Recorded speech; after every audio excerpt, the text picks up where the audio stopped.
పండుగ పూట కూడా పాత బట్టలే అన్నట్టు యూరియా కోసం వినాయక చవితి రోజు కూడా రైతులు లైన్లు కట్టిండ్రు.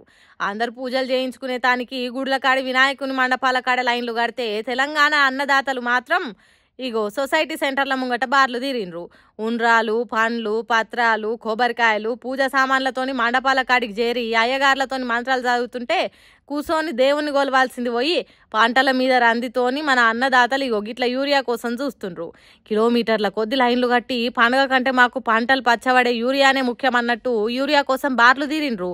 కుండపోత వాన పడుతున్నా పక్క పొంటి మండపాలలో పండుగ సందడి జరుగుతున్నా యూరియే దైవం, యూరియే సర్వస్వం, యూరియే రైతుల పాలిట దేవుడు అన్నట్టు కిలోమీటర్ల కొద్ది బార్లు తీరిండ్రు రైతన్నలు.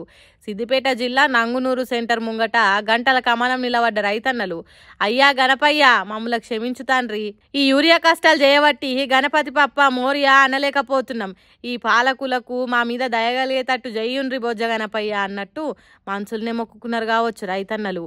పండుగ పూట కూడా రైతులను గింత గోస పెట్టుకుంటున్న సర్కార్ను ఆ వక్రతుండ మహారాజా వినాయకుడు బుద్ధొచ్చేటట్టు చేయాలని కోరుకుందాం.